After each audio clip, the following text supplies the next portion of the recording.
Yo, what up? How's my lighting? How's my sound, more importantly? And then the other one, how's my hair? Dun dun dun dun. How are you guys? Putting it on live chat. Just a reminder for everybody to put it on live chat because YouTube is ridiculous and it defaults to top chat every time. I don't know why they do that. It's just one of those things. So we're going to continue with the earliest of the interviews with Race Baitem. Tatum, friendly snake. Nice to see you. Tell me your other name again that I know you more better by, because I know you, and I forget the name that I know you by more better. Like I said, I like to speak funny. Mo Betta, how are you today? Trying to highlight that. There we go. Pin message. Okay. So everything I say is simply my opinion. Annie Ruler, that's right, my dear. How are you, honey? Uber driving. So you guys will be happy. I can't talk much. I love it when you talk, Annie. You're fine by me. If we disagree on something, that's all right. We're friends. It's okay. But friendly snake is funny because it makes me a little nervous. You don't make me nervous, but snakes make me nervous. So yeah, what's going on with the Tupac? I never know how to say his name correctly. What's going on with his trial, if you know, and also if you want to say how you're doing.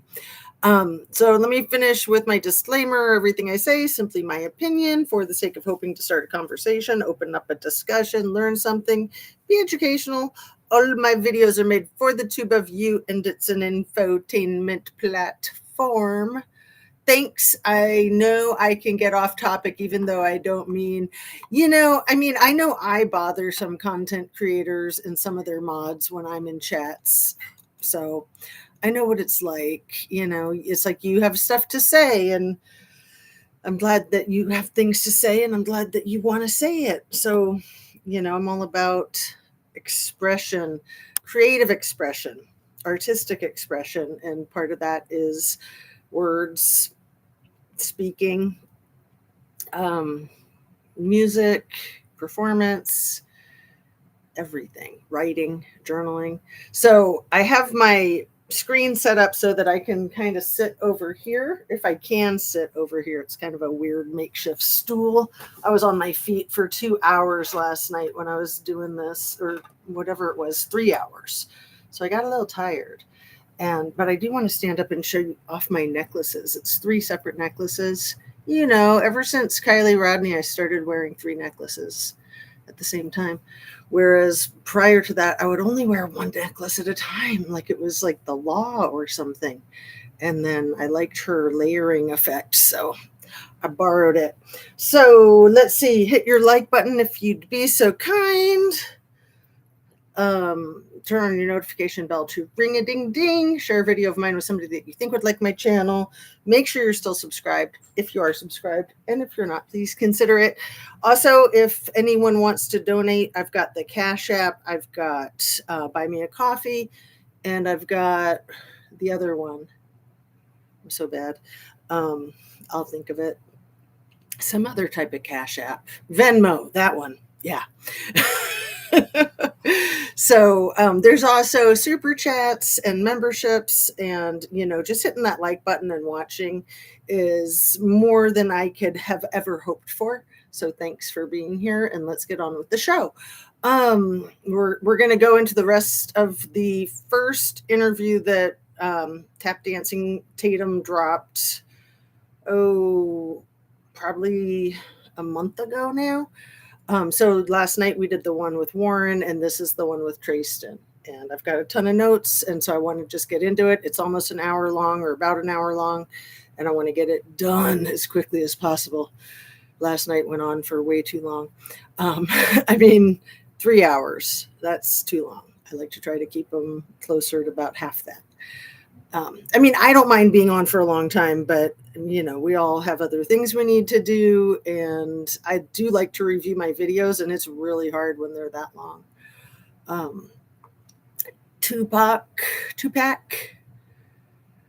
I put in to get press passes to be able to attend, but it was a lottery system, even for the press. Oh man, that would have been so cool if you got in. That would have been awesome. But you could still report on it from outside. Have you been doing that? Do you still have your YouTube channel, my dear? Okay, so here we go. I'm just going to hit play and get rolling. Where's my buttons? There we go. This is Tracestin right from the top.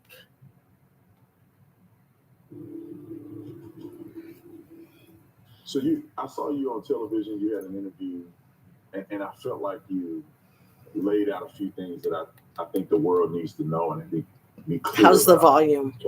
And the first one is the relationship that you had with Nolan. Can you explain your relationship with Nolan? Yeah, I will. So his mom got on TV, as everybody has seen, and said that she didn't know me. And man, that can't be farthest from the truth. Me and Nolan, I met Nolan. Why would she say it then? In our second block She's class. lying? It was math. He was one of the first guys I made friends with. It was somebody I made a connection to, like off rip. He was an athlete. I could tell he was an athlete when I walked into class. We sat really close to each other. And all he did, he turned around and asked me for a pencil when I first met him in 9th grade when I moved to Ocean Spring. Man, it was tough, and the relationship there has always been best friend in my eyes. I never wanted to take away how close somebody else was with Noel. I gotta just highlight how bizarre it is to hear young men talk about their relationship with a young man when it's not like a love interest. It's very strange, but I'm sure that they were coached to talk about their relationship with Nolan. And it's just, it's odd. But Nolan was my best friend. That was a guy I knew I could call at any point in time. He called me at 11 o'clock on the 4th to see where I was parked at. Man, me and Nolan have countless nights of him giving me advice on my girlfriend, on my life in general. Nolan has been... He called me at 11 o'clock on the 4th to see where I was parked at.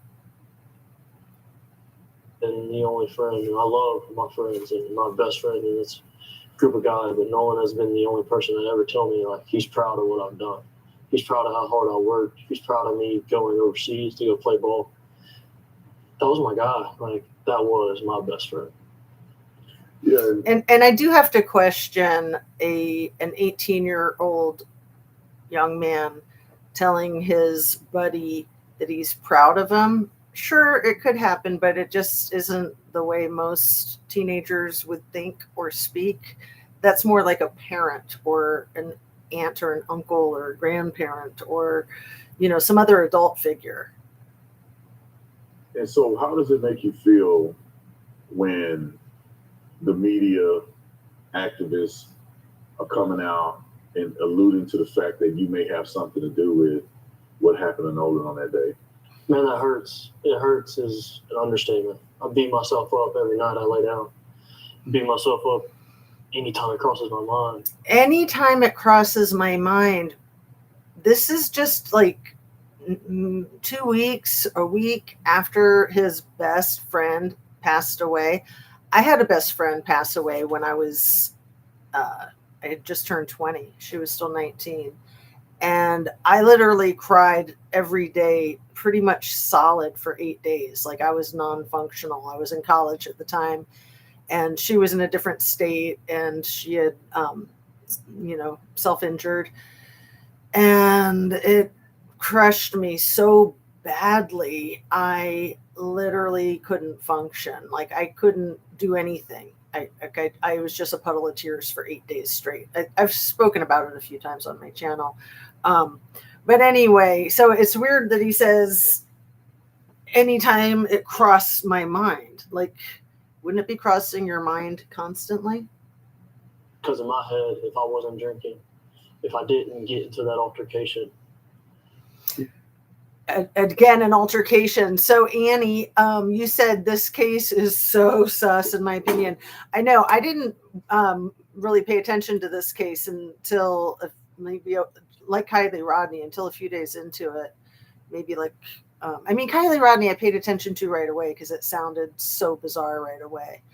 And this one, you know, they found him within a day and a half, 2 days. And so that was probably the first time I heard about it. He was probably already located. And they said drowning, and it sounded like drowning. And then a few days later, I was like, wait a second. And this case is so much like Kylie's case. It's absurd. I don't know if you've been monitoring that, Annie. It is just like PTSD for all of us that are so bent on Kylie Rodney's case being full of effery. This one is full of effery. And it's all about the administration and the politics of the area.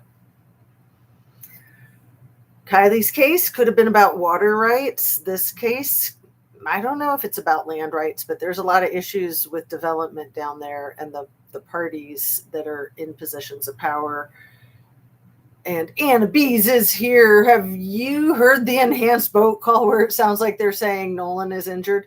Yes. And at first I was convinced that that was just effery and that was, you know, just YouTube nonsense. But it's been vetted. It's 100% real. And it's funny, not funny, because from jump, I thought that was a fake distress call. Like nothing about it sounds authentic, in my opinion. They were doing that to have an alibi.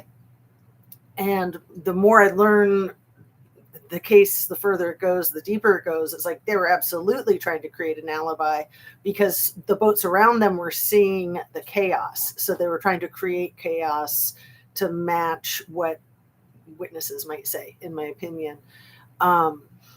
So while they're trying to create an alibi, they ended up recording themselves committing the crime. Again, in my opinion. Anna B says, hi, Jazz, Friendly, and everyone. So just a reminder, Anna B's Friendly is Annie Ruler. Just so you know, in case you forgot. It's hard to keep up sometimes, huh? So nice to see you guys. Thanks for being here. Let's continue on. Maybe I would be able to do something. Maybe I would have saw something. Maybe I would have told Nolan, hey, man, you're not going with that girl. Just come back with us. We're going back a little bit later. We can go meet up with the guys later. Maybe. And again, I got to jump in and say, I love the way he casts suspicion on that girl. Like she might have done it. Like she's sus. And they knew that girl. They pretended that they didn't. It just plays out different. And then the fact that they're going to play that is I'm already trying to mourn my friend's death as is, and I'm blaming myself for it. To put that in my head is... Here, I'll block this guy. The next level of hurt that can't be truly explained. Because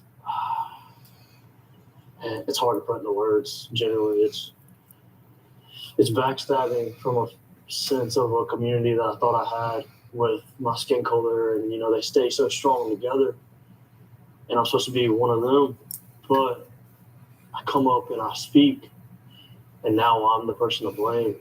Now I'm not dark enough for them. I'm not black enough for them, and now I'm the issue. It doesn't make sense in my head. It doesn't make sense. Was Nolan? It's funny having so many gadgets. Like I want to grab my mouse to make it pause, but I got to get the remote. So I don't think anybody has an issue with the color of his skin. I think they have an issue with him being a sellout, just like the guy who's interviewing him. Right? Am I right?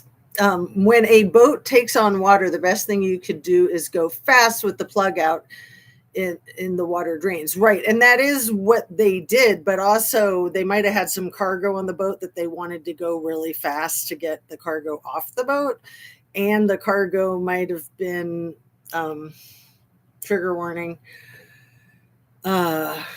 there might have been excrement of sorts, liquid and other, and so they might have wanted to rinse that crap out of there. I mean, obviously you were in a friend group, but the way the media makes it seem is that almost as if Nolan was the only black person in this whole friend group. Now they don't even mention you. They don't bring you up in this whole thing when it comes to, you know, what happened at Horn Island. So what's your take on Nolan being, presented as like the only black kid in a group of all these white boys? That's crazy, man. I know we've spoken a little bit, but that friend group that I'm a part of to this day was the first friend group I was in when I moved to Ocean Springs as a new kid coming in. I never knew any of them. I'd known one, kind of, sort of, back from grade school because we went to the same private school together. But that was it. And him being the only black person, minority, any of that manager is insane. Our friend group is diverse from the max. Like, we have a mixed guy. I mean, we had Nolan in our friend group. There's an Asian a part of our friend group. There's a Latino that they're trying to token Latino. Let's see, what other tokens can I think of? I do want to interject too that I think it's different being part black and part white, especially if you're half black, half white, as opposed to Nolan, who is at least 3/4 black and partially Caucasian and partially Filipino. So his mother is like, I think she's half Filipino, but like her grandmother is half white. And I'm not sure if that's like on her dad's side or her mom's side. So he's got a little bit of Caucasian in him, but mostly he's 3/4 black and 1/4 Filipino, which is totally unique. Like, you just don't see that places. You do see a lot of mixed race that are like half one and half another. So I think there's a difference there. Nolan was extremely exotic looking. Like, you could tell right away that he wasn't black, and you couldn't really tell what he was, right? I mean, he's a beautiful young man. Absolutely magnificent and so unique looking. Let's see. Friendly Snake says, washing that boat in the morning was kinky with a pink. So, yeah, the word on the street is that some local spotted a boat getting washed at 3 a.m. at Judge Ashley Cole's house. And I don't even think Warren had a boat out there. So it would have been Wyatt's boat. Wyatt had 2 boats out there. It was the Triton, I think. There's also, so the 4 boats, you got the Triton owned by Wyatt.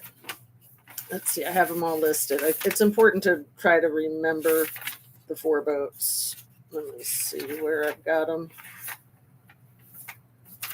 I've got so many notes, and that's a part that I have tried to keep it straight because it's confusing, which is what they're trying to do. They're trying to confuse us. Like I've said, it's like the shell game with the 3 coconuts.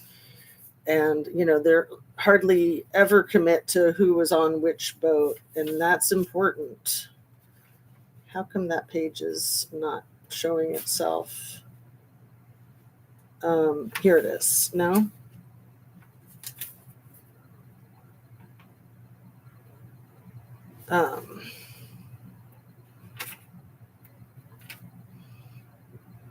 Thank you for your patience.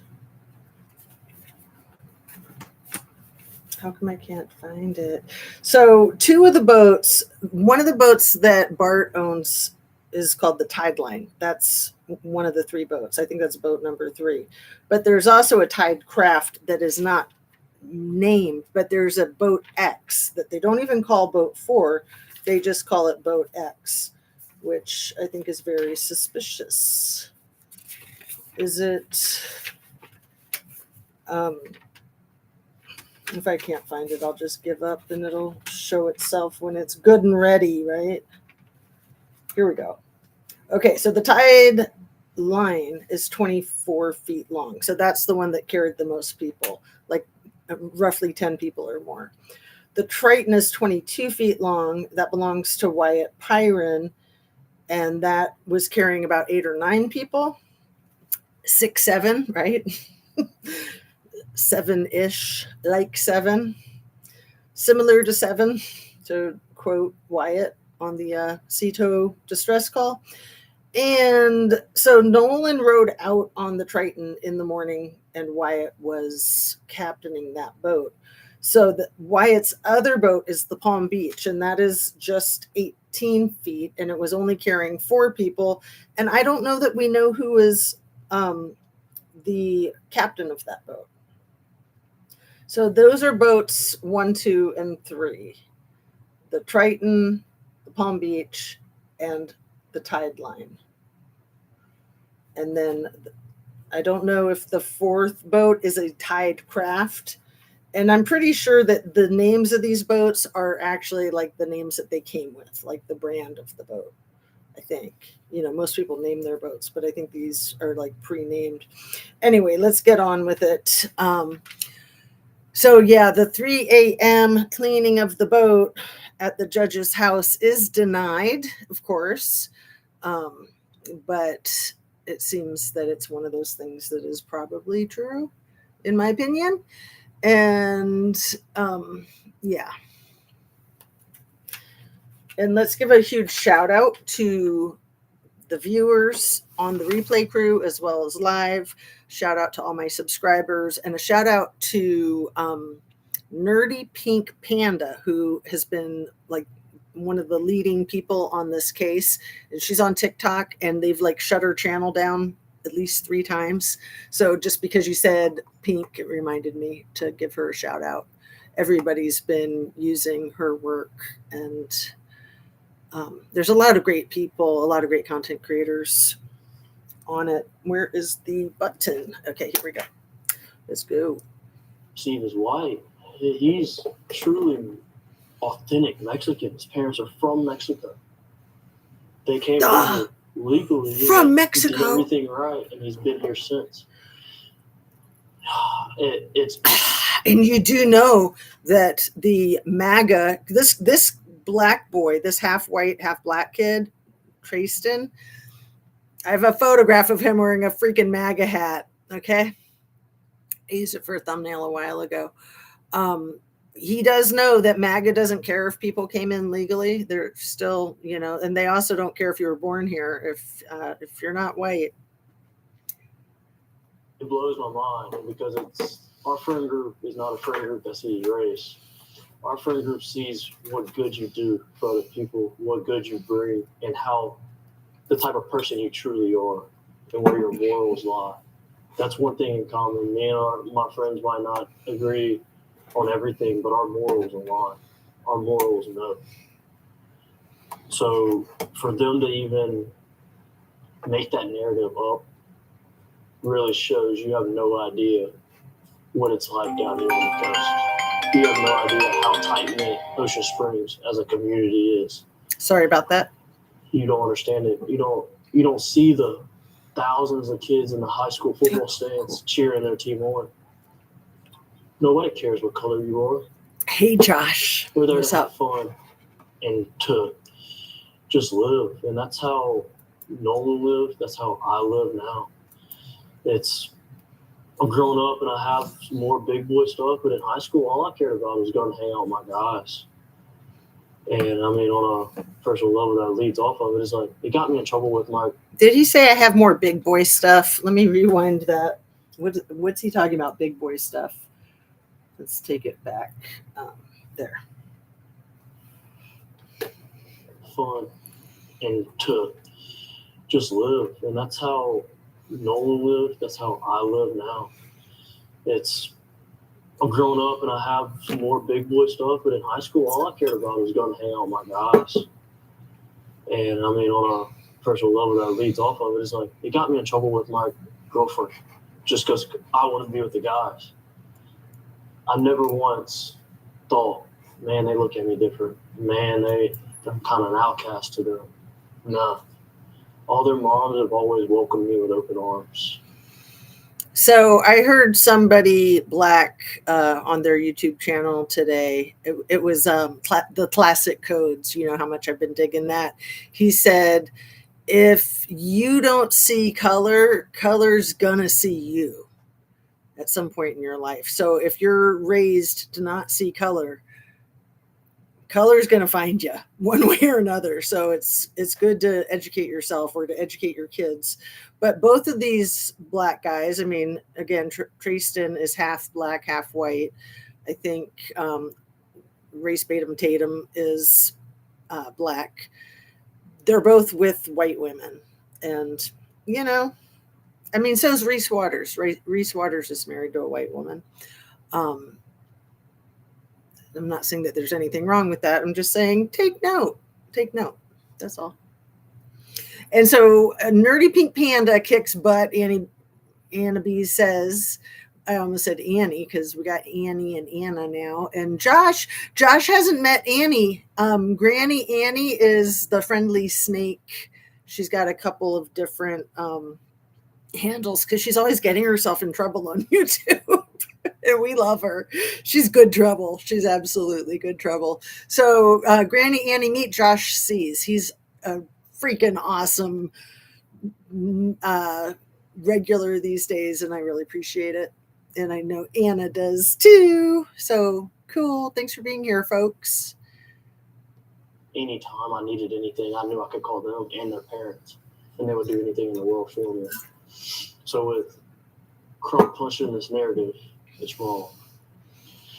Yeah, it's completely wrong, especially about our friend group. Yeah, I find it, you know, especially after talking to you and some of the guys, that it seems that like damn Crump. There was an agenda. I'm just trying to can you walk us spare you guys having to see him and spare myself having to see him too. You know, there we go. I don't know did you go with them initially? Were you a part of the group that went to Horn Island? So yeah, so I wasn't clear that up. No, I was not on the boat with them. Yes, I was a part of the group that was supposed to go out. So the only reason why I did this is very interesting. Okay. I always take note of information that's provided without prompting. So he's going on to explain how plans changed. Nobody asked him why. He just asked him, you know, which boat were you on, basically. Friendly Snake says, my friend Steven has 3/4 black and 1/4 white. It's horrible for him. Yeah, it is rough because they get ostracized from both sides. I know.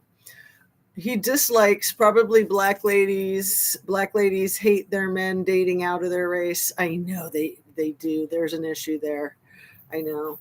I was not seeing color when I was talking with Stephen about giving therapy, occasional therapy after a stroke. And Anna B says, yes, the orange needs to be covered up with a pillow over his face. Oh my God, he's so out of control. They had the Indy 500 in the streets of Washington, D.C. last night. Unbelievable. Like Washington, D.C. has the most hideous traffic issues already. Are you effing kidding me? That's so stupid.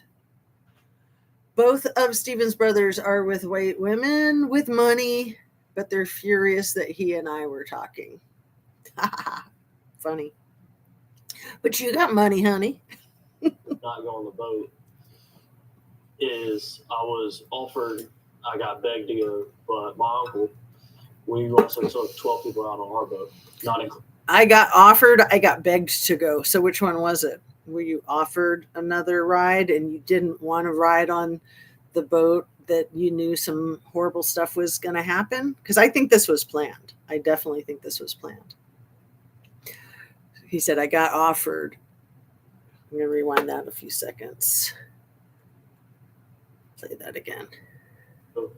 I wasn't, clear that up. No, I was not on the boat with them. Yes, I was a part of the group that was supposed to go out.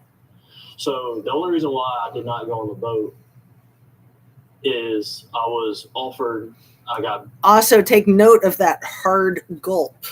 I think a lot of people do that when they're lying. I don't know. I'm not like a lying detective expert, but it's something I've picked up on. Begged to go, but my uncle, we also took 12 people out on our boat, not including us two, so 14.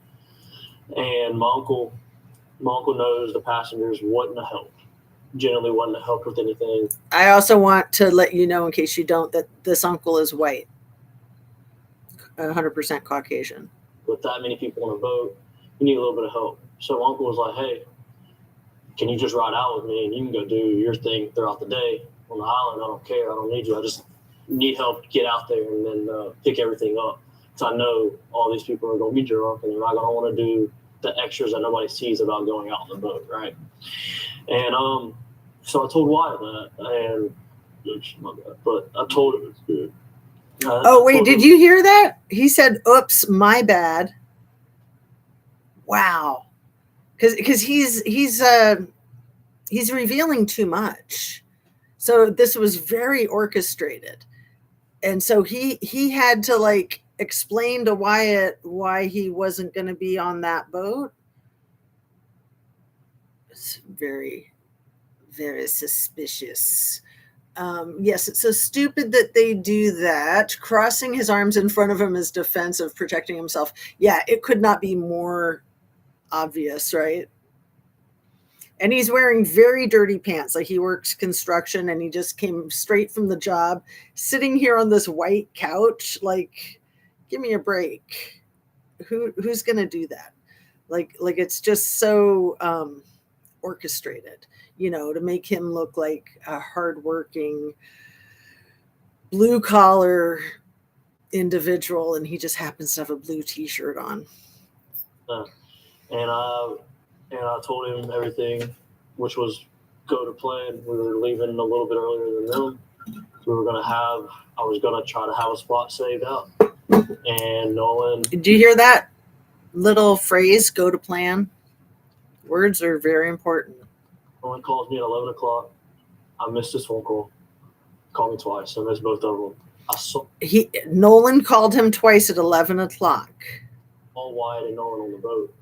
They pulled right in front of our boat, and they were screaming. I turned my head, and I was like, yo, there's a spot over there, where they end up anchoring out. I helped them set their stern anchor. So why is he only talking about Nolan and Wyatt on the boat, when there's like half a dozen other people? And sure, Wyatt's captaining the boat, but I mean, I don't know if Nolan... I heard something about Nolan driving one of the boats, but I don't know. The boat belonged to Wyatt. Yes, this was planned. I know. I fully believe it. I'm amazed that there's still people that are suspicious of these kids, but they think that they're just covering up an accident. It's like, no, they're not going to be this diligent about covering up an accident, and the adults aren't going to be in on it, you know, because they're putting too much at risk, in my opinion. The law enforcement, the local pillars of society are completely in on it. From the time they showed up until now, going back to it, 20 minutes before they left, I was with them. That's who I was with. I spent all day with them. Minus the morning time before they got out there. So was he assigned to gang stalk Nolan too? He was with him all day except the 20 minutes right before he vanished. How convenient. How convenient. But he says so many revealing things. The best is when he said, none of us wanted to see Nolan die like that. I think that's verbatim. We'll get there. That's the craziest one. But from the time they got out there to the time they went back in, I was with them. Those are my friends, man. Those are my guys. Yeah, I want to get a few more details. I know that. Yeah, go ahead. I know that you were all over the news because there was a perceived fight. People, those hand gestures, and I want to clarify this. When I saw the video that they put out on the internet claiming that Nolan was saying, give me my effing phone back, the coach came out, Nolan's coach came out and said immediately he knew it wasn't Nolan's voice. And obviously it wasn't Nolan's voice because you were the one that was in there. And this with somebody has since been proven to be a lie by all three of them. The coach lied, Tracestin lied, and this douchebag that I'm blocking his mug, he knows he's lying, but I knew that they were lying again right from jump. I'm like, why is the other part black kid trying to jump in and say, oh no, that dark-skinned person, that's not Nolan, that's me. That's not Nolan's voice, that's me. I mean, we've all heard Nolan on audio tapes, right? Some of the videos that have been going around. These boys don't sound anything like each other. What happened after that? Like, put me in your place where the fight is over, whatever happened. Nolan is somewhere, you're somewhere, you're hanging out. And when was the last time that you saw Nolan before you left Horn Island? So, after the fight, I didn't stay on Horn Island much longer. So the objective, I was really upset. Sorry if I was distracting you guys. I just couldn't help it. And I like your question, Josh. Did they go potty together too? Yeah, probably. Were Nolan's friends fraternity brothers? Well, they certainly act like it. I haven't heard anything about anybody being in a frat yet, but they definitely act like it. And, you know, they're all off at college. But also, I just noticed Tracestin did a big sniff, like, you know, like Wyatt did once every minute for the entire hour of his interview, hour and a half of his interview. Also, you know, that whitehead, I'll go back and show you at the end of this, the whitehead that Wyatt, or sorry, not Wyatt, Warren, that Warren had on his lip at the end of the interview that's on the same videotape that we covered last night. And I mentioned that giant whitehead.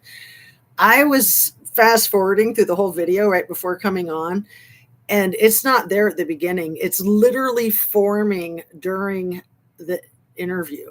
Have you ever been so stressed out that your body did stuff like that? Because I have. I definitely have. And he's doing it too. He doesn't have any whiteheads right now, but he's gonna by the end of this. It's freaking crazy. That's some serious stress. Your body is freaking out. This does sound like the Kylie Rodney sacrifice. Oh, they've got necklaces and everything, friendly Annie.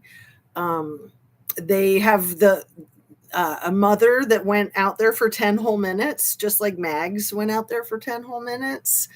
They've got the PR expert, Race Baitem, that was set up by the judge, the stepmom of Warren, this interview, just like MC Ultra set up the interview for Scammy with American Dream Chaser on the interwebs. And they hired, or they didn't hire, they said that she volunteered for free, Linda Luschetti, the PR expert, who was also the concierge for the Utah Jazz.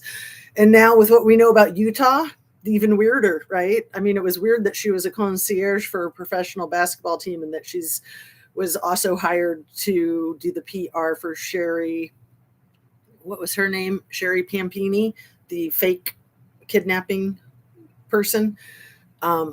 And then with Kylie Rodney, it looked like another fake kidnapping. But I think that they kidnapped Nolan too. I think that they held him against his will. And then the whole thing with the car keys and the cell phone, your two things that you need to run or call for help. Both with Kylie and with Nolan, they make big deals about the cell phone and the car keys.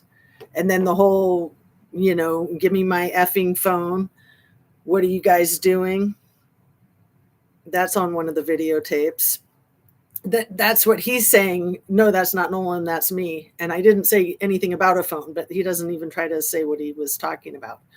But the whole thing with allegedly that Kylie was fighting with people at the party because they wouldn't give her the keys, right?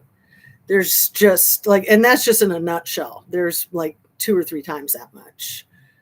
So, playing devil's advocate. Yes, Annabees, please do that. I could see if the kids took the nitrous oxide out there. the parent that was a dentist would want to cover it up. Exactly. And I forget which one. I think Jax's parents are the ones that are pharmacists. And then Wyatt Pyron's dad might be the one who's a dentist. I'd have to ask my Google. I can do that real quick. Let's see, Google, what do you say?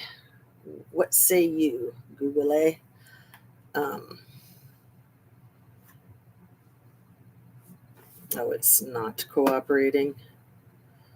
My phone's been acting weird. It's just like slow. Let's see. If I can't do it, then I can't do it.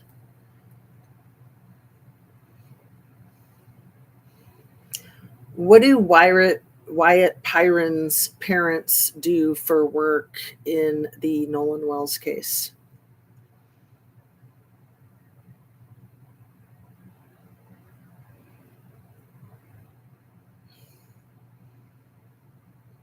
Wyatt. It says Wyatt Byron. We need Pyron.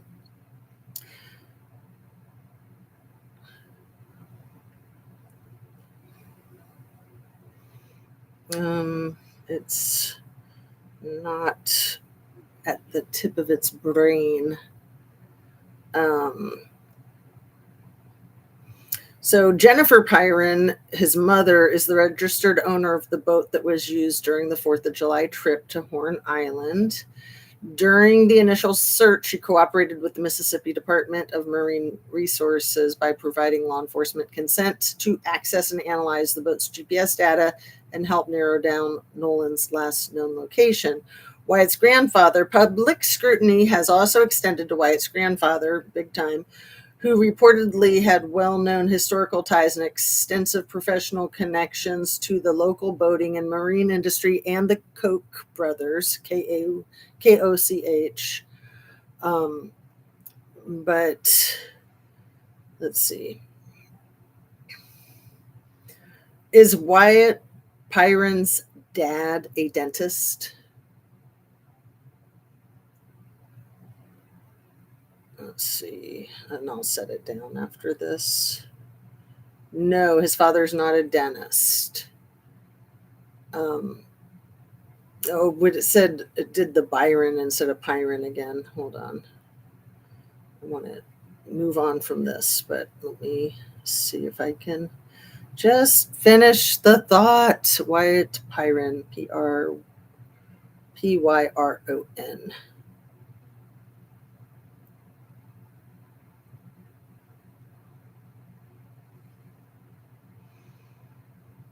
Sometimes they pretend that they don't know things.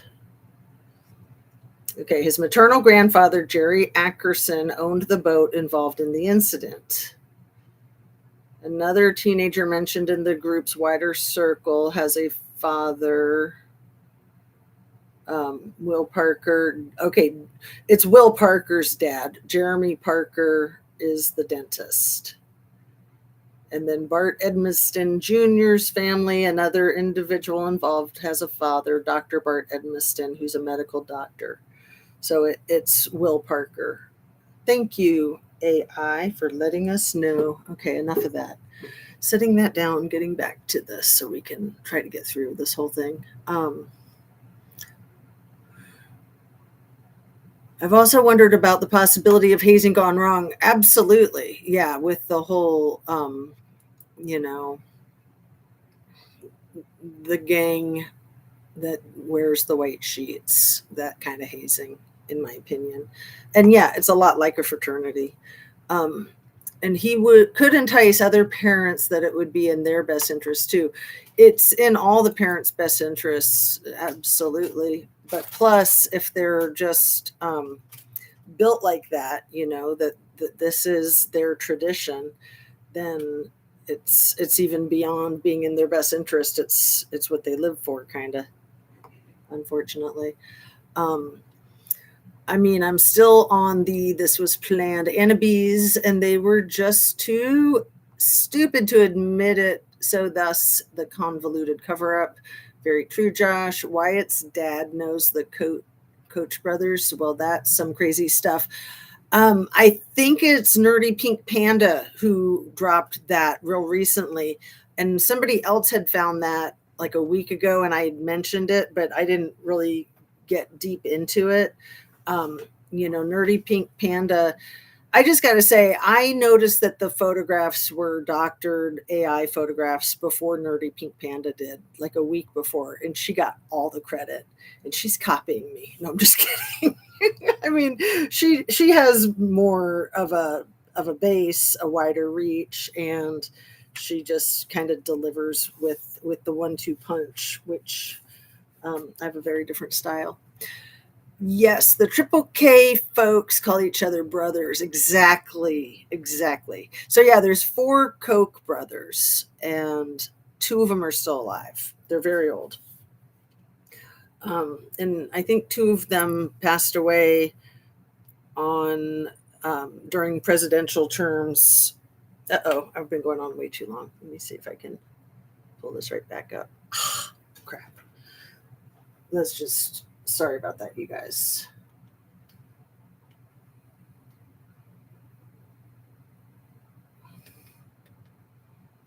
Hey, look, there I am.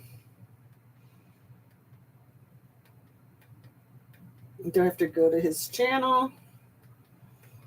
I might have to. There it is. Now you guys can see what I've been watching, huh? Brown has taken money out of the hands of hardworking Ohioans. Because that's what shows up in your feed is the stuff that you've been watching, the content creators that you've been watching. And yeah, I haven't been watching the watch list. I think he was probably on vacation because it just wasn't showing up in my feed. But I do watch a lot of the I've Had It chicks. Love them. I just love the way Jennifer Welch has become so famous. She's got so much good stuff to say. Oh, it went all the way to the beginning. Oh my God. Why? Oh, but here, while we're here, let's show the thing about the whitehead and how he doesn't have it. I'll try to stop it at a close-up of him.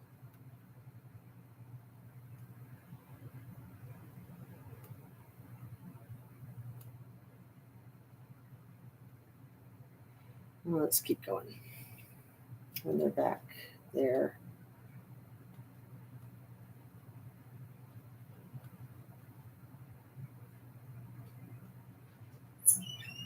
We all went out there. And so looked. You see, it's not there. It's just like a scab right there. He's got these other things, but there's not a whitehead right there. Planes flying over Horn Island. And then I'm going to take it to the end of the interview when it's about to squeeze itself right out. It's crazy. And I'm telling you, that's what your body does when you're under severe stress.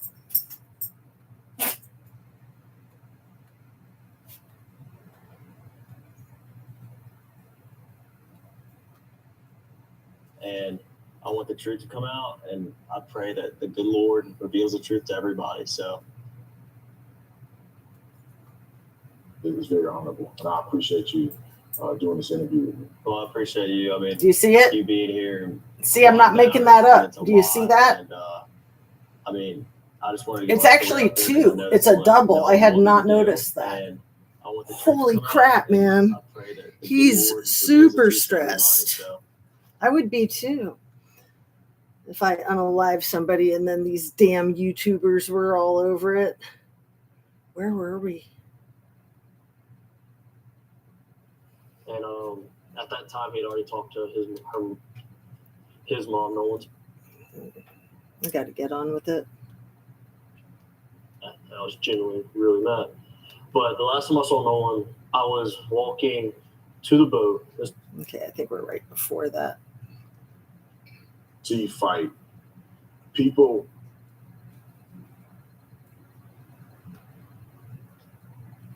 Need help, get out there and then pick everything up. Because I know all these people are going to be drunk and they're not going to want to do let's just take it from here. I'll try not to interrupt for a while so we can get caught up. And so I told Wyatt that, and But I told him. Wait. I told him that. I gotta stop it there because he said, "Oops, my bad," and Tatum says, "No, it's good. Let's take that back." To help with anything, with that many people on a boat, you need a little bit of help. So Uncle was like, "Hey, can you just ride out with me and you can go do your thing throughout the day on the island? I don't care. I don't need you. I just need help to get out there and then pick everything up. Because I know all these people are going to be drunk and they're not going to want to do the extras that nobody sees about going out on the boat, right?" And so I told Wyatt that, and oops, my bad. It's good. I told him that, and I told him everything, which was go to plan. We were leaving a little bit earlier than them. I was gonna try to have a spot saved out, and Nolan calls me at 11 o'clock. I missed his phone call. Called me twice. I missed both of them. I saw Wyatt and Nolan on the boat. They pulled right in front of our boat, and they were screaming. I turned my head and I was like, "Yo, there's a spot over there," where they end up anchoring out. I helped them set their stern anchor. From the time they showed up until now, going back to it, 20 minutes before they left, I was with them. That's who I was with. It's weird the way he says "until now." I think that it was such a traumatic situation, and you saw him do the big gulp right a second ago, right before I paused it. When people have a severe traumatic incident, when they're telling the story, they're like literally reliving it. So he said that whole day up until now, I'll rewind it for a second. He's not talking about now in the interview day. He's talking about now when whatever happened. 11 o'clock, I missed his phone call. Called me twice. I missed both of them. I saw Wyatt and Nolan on the boat. They pulled right in front of our boat, and they were screaming. I turned my head and I was like, "Yo, there's a spot over there," where they end up anchoring out. I helped them set their stern anchor. From the time they showed up until now, going back to it, 20 minutes before they left, I was with them. That's who I was with. I spent all day with them. He was with Nolan all day right up until it happened, and he saw it. I'm gonna just try to keep playing the video. Morning time before they got out there, but from the time they got out there to the time they went back in, I was with them. Those are my friends, man. Those are my guys. Yeah, I want to get a few more details. I'm sorry, go ahead. I know that. Yeah, go ahead. I know that you were all over the news because there was a perceived fight. People, this is the thing that gets me, and I want to keep you clarify this.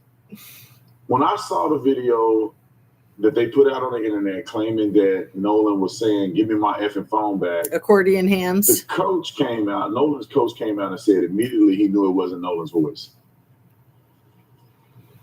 and obviously it wasn't Nolan's voice because you were the one that was me yelling, in there yelling. You got into an altercation liar. with somebody. Bald-faced liar. What happened after that? Like, put me in your place where the fight is over. Whatever happened. Nolan is somewhere. You're somewhere. You're hanging out. And when was the last time that you saw Nolan before you left Horn Island? So, after the fight, I didn't stay on Horn Island much longer. So the objective. So I was really upset. So with you hear me yelling, my uncle. He says after the fight. The fight. But he's going to claim that he was in the fight. But doesn't it sound like he's removed from it after the fight? Told me to get on the boat and wouldn't let me back off the boat. Obviously, I was really mad and I wanted to fight, wanted to get off, but what wasn't smart, man. And so I was on the boat, I'm yelling, and shortly after that, I left the island. I left probably 30 to 45 minutes after I got into a fight. We started to pack up and left because I was so upset. As Javon mentions, that they were ready to get me back to land because I was really mad. I was genuinely really mad. But the last time I saw Nolan, I was walking to the boat. This was before the fight. It's me and my old lady. We had just got out of a group of people. Nolan was walking towards Wyatt's boat. I was walking in the opposite direction towards my boat. And I dabbed Nolan up. I made a slick comment about something, actually about the girl that he was with. I dabbed Nolan up. I've never heard that phrase before. Have you guys? It sounds like agitating, provoking. I dabbed him up. Slick comment to him. I was joking around, and I kept going. And not even 10 minutes after that is when I got into a fight. Last thing I told Nolan was, all right, buddy, I love you. See you later. I'm glad I said it. I had been under the influence a little bit, and that's probably why. Why would you say I love you? Dudes don't say that. But I believe him that he said it. I actually believe that. Dabs or weed concentrate. Oh, I dabbed him up? Do you think that's what he's talking about? I dabbed him up? I thought it was like he knew that he was instigating something. But I wonder. You're probably right, Josh. I dabbed him up. I did say at the time, just, getting all lovey-dovey, but I'm at peace. I said it. I'm glad I said it. I'm at peace. So yeah, Friendly Snake, admitting there was a fight. So yeah, he says that he was in a fight that was over his white girlfriend and him were in an argument, and then a white guy tried to tell him that he shouldn't be talking to his white girlfriend like that. And he got into a crazy ass fight. Like he was so out of control. Javon had to intervene and his white uncle had to intervene, allegedly. That's what he says. Telling your friend that you love them as you're watching them die, I would do that too. Exactly, Friendly Snake. That's what I think. That's exactly what I think. That was my last encounter with Nolan. Just telling him I love him. Did you have any, so you leave the island, did you have any encounters or association with these phones, with the keys? Did you have any connection to that? I did not. So what I know. No, I didn't steal his phone or his keys. Whoever stole his phone can get arrested for that. That's why they're trying to pretend that nobody stole his phone, that he had nothing to do with his phone. He didn't care about his phone. He wasn't thinking about his phone. Yes, this is a confession. Partially, but it's also partially a denial.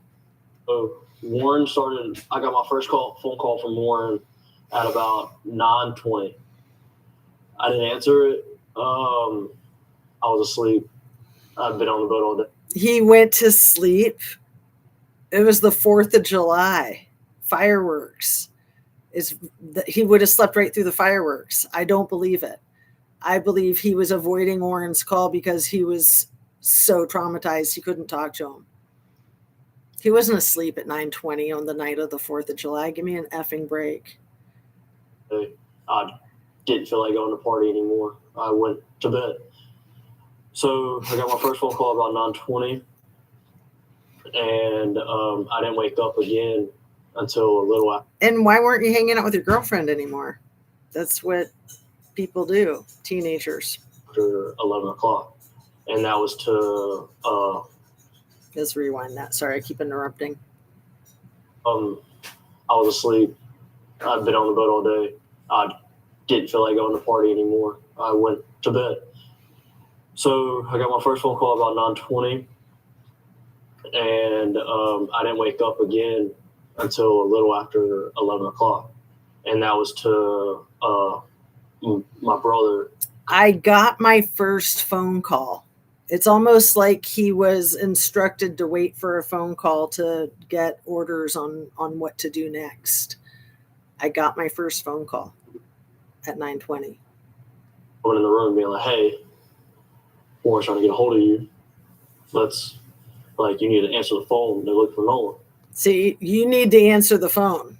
Quit avoiding us. Like they're the boss of him. And I'm half awake, and I pick up the phone, And by this time, nobody had came to the house to grab anything. And Warren gets on the phone and he's just like, hey, man, he's like, hey, have you talked to Nolan? Anything else? I was like, no, I haven't talked to him, man. He was with that girl last time I knew. And he was like, okay. He was like, man, we can't get a hold of him. We don't know where he's at. And I was like, man, it's Nolan. He's probably just out somewhere with that girl. Like, get a hold of the girl, you probably find Nolan. It's no big deal. And he was like, all right. He was like, but we're starting to freak out. We're getting on the phone with Coast Guard. Yeah, we're going to keep looking for the girl, talk to her, and the Coast Guard. Okay. And at that time, he had already talked to his mom, Nolan's mom. And he was getting on the phone with the Coast Guard. And I'd called. Oh, so wait.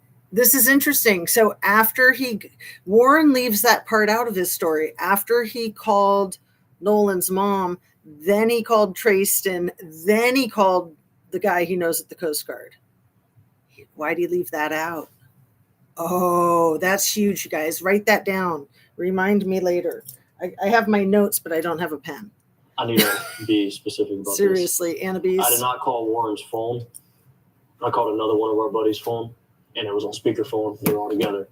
I was talking on my other buddy's phone, talking to Warren. He was dialing Coast Guard because he hung up the phone and was like, hey, this is him, bye, and hung up the phone. And that was the last time I talked to him until the next morning when we all decided, well, when I woke up about 7 o'clock that morning, we had all decided that we were going to go out on the boat and go look for Nolan. Wyatt had already had his boat still in the water. We took that boat out. It was what day are we talking? That's Sunday morning. Sunday morning on the 5th. The 5th? So it was Saturday the 4th was the 4th of July. The 5th was Sunday. We were on the water from 9:45 to 11:50, 12 o'clock era, about lunchtime. While we were on the water, we talked to a rescue guy, and he told us to get off the water and said that they kind of had the island in the water under control. That's the professionals, man. Yeah. They told us to get on social media and find out any information we can. And by that time, we had already talked to a good amount of people. You also had already deleted your social media accounts. Another take note of that, Annabise. Out there. So it just made sense. So we went back in and we concluded our search and started the search on socials and started sharing everything we could and try to get a hold of anybody that could have talked to Nolan, that no one possibly would have reached out to. And that led into the night. It led all night long. I didn't sleep at all. Monday, I was up at 5 a.m. I was putting fuel in our boat at 6. I got told that we were taking out So he said it. I didn't sleep at all. I don't think any of them did. You know, when Warren said he woke up at 7:30 in the morning, no, you didn't. You were up all night. Nobody would be able to sleep when you're trying to pull off what you're trying to pull off. The boat to Chandelier at 7. So I put my boat back on the lift, and And Chandelier Island is right by Ship Island and Horn Island. It's actually, no, it's on the other side of Horn Island. From Ship Island is west of Horn Island, and then Chandelier Island is east of Horn Island, and then it's Dolphin Island.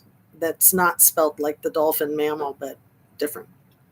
I went to McDonald's, and then I got the news after I left McDonald's that his body was found. So it was already a plan that we were going and searching and trying to do everything we possibly can. And that's all I wanted to do. Is I wasn't there to help him out in his. I'm sorry to interrupt here, but I just got to say this. If you guys remember in the O.J. Simpson case, of course you do, that, you know, there was the Big Mac involved with Cato and O.J. going to get McDonald's for dinner. And during the trial, you might not remember, Marcia Clark was cross-examining Cato, and she said, "Are you sure you didn't go to Burger King?" And a lot of people are like, that's hilarious. Why is she accusing him of going to Burger King? Burger King was code for the blow. And so I just thought of that because, Wyatt mentions going to McDonald's on the morning of the 4th. He's talking about going to McDonald's on the morning of the 5th, I think. Do everything as fast as you can. Yeah, and thanks, Anna Bees. You reminded me of that with your comment, plus doing blow. And then do everything as fast as we can. What were you doing as fast as you can? Yeah. Last minutes. But now I feel like as a friend and as one of my guys, man, I do everything in my power to help now. And that's why I have reached out to the family. I have donated to the family, and I have. Now I'll do everything in my power to help. He didn't do everything in his power to help on that day. But this is weird. He says he donated money to the family. Apparently, he did play professional sports overseas. I don't know if it was football or a different sport. Giving them just your normal death gifts, I would say, as you pay your respects.